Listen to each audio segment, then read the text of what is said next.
Hello all, welcome back to my channel. It's me Deepika official.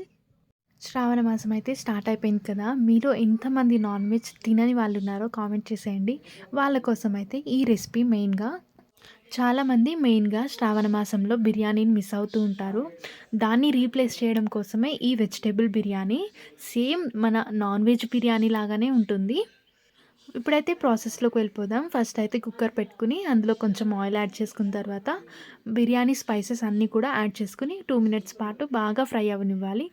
Next అయితే ఇందులో సన్నగా cut చేసుకుని పెట్టుకున్న పచ్చిమిర్చి, అదేవిధంగా సన్నగా కట్ చేసుకుని పెట్టుకున్న ఆనియన్స్ని కూడా వేసుకుని బాగా ఫ్రై అవ్వనివ్వాలి. ఇందులోనే కొంచెం సాల్ట్ కూడా యాడ్ చేసుకుని బాగా ఫ్రై చేసుకుంటూ ఉండాలి.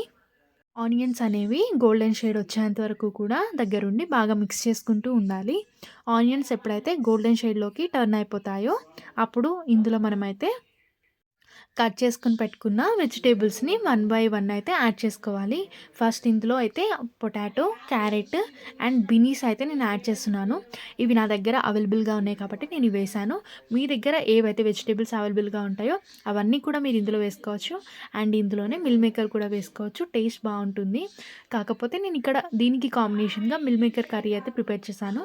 అందుకని చెప్పి నేను ఇందులో మిల్ మేకర్ అనేది స్కిప్ చేస్తున్నాను.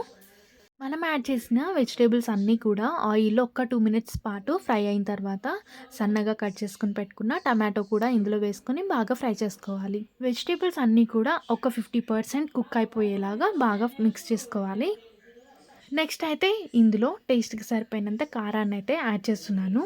అండ్ అలానే ఇందులో కొంచెం గరం మసాలా అండ్ కొంచెం ధనియాల పొడి కూడా యాడ్ చేసుకుని బాగా మిక్స్ చేసుకోవాలి.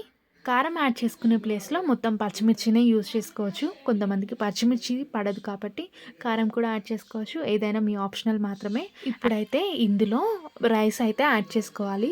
రైస్ని అయితే ఫస్ట్ వాష్ చేసుకున్న తర్వాత ఒక 10 మినిట్స్ పాటు అయితే నానబెట్టుకోవాలి.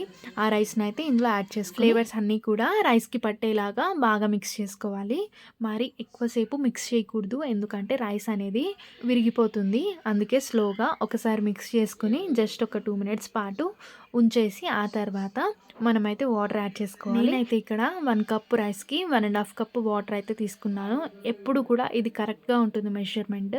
నెక్స్ట్ ఇందులోనే కొత్తిమీర కొంచెం, పుదీనా కొంచెం కూడా యాడ్ చేసేసుకుని ఒక్కసారి అయితే మిక్స్ చేసుకుని సాల్ట్ అయితే చెక్ చేసుకోవాలి. మనం ఇప్పుడే సాల్ట్ కూడా సరిపోయింది అంటే నెక్స్ట్ మనము కుక్కర్ మూత పెట్టేసుకుని మీడియం ఫ్లేమ్ మీద ఒక 2 విజిల్స్ వేయించుకుని తర్వాత అందులో ఉన్న స్ట్రీమ్ మొత్తం కూడా అయిన తర్వాత కుక్కర్ మూత ఓపెన్ చేసి చూస్తే మనకి చక్కగా రెడీ అయిపోతుంది బిర్యానీ అయితే. రైస్ కూడా చాలా పర్ఫెక్ట్గా కుక్ అయిపోతుంది.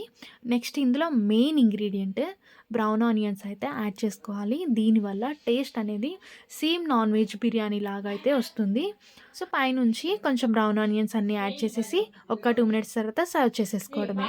వీడియో నచ్చితే ఒక లైక్ చేయండి, షేర్ చేయండి, సబ్స్క్రైబ్ చేసుకోవడం మాత్రం మర్చిపోద్దు. మీరు కూడా ఈ రెసిపీ ట్రై చేసి ఎలా వచ్చిందో కామెంట్ చేయండి.